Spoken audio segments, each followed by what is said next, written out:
हड्डियों को मजबूत बनाने वाले 5 मशरूबात। मजबूत हड्डियों को बरकरार रखना मजमूई सेहत के लिए बहुत ज़रूरी है। दर्ज झैल ऐसे 5 मशरूबात की फहरिस्त क़ारीन के लिए पेश है जो सेहत बख्श हड्डियों के ज़ामिन हो सकते हैं। 1. दूध कैल्शियम का एक बेहतरीन ज़रिया है जो हड्डियों की सेहत के लिए ज़रूरी है।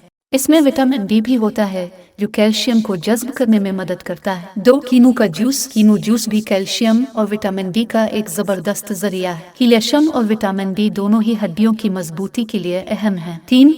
दही कैल्शियम से भरपूर होता है और प्रोबायोटिक्स भी फराहम करता है जो ग़िज़ाई अज्जा को जज़्ब करने और आंतों की मजमूई सेहत में मदद फराहम करता है। 4. हड्डियों का शोरबा। घर में बने हुए हड्डियों के शोरबे में कैल्शियम, मैग्नीशियम और फास्फोरस जैसी मदनियात के साथ साथ कोलेजन भी होता है जो हड्डियों और जोड़ों की सेहत के लिए बेहतरीन है। 5. हरी सब्जियों का जूस। हरी सब्जियों से बना जूस कैल्शियम और दीगर सेहत बख्श ग़िज़ाई अज्जा से भरपूर होता है। इसे दीगर फलों के साथ मिलाकर भी नोश किया जा सकता है जो सेहत के फ़वाइद के साथ साथ जायके को भी दोबाला कर सकता है।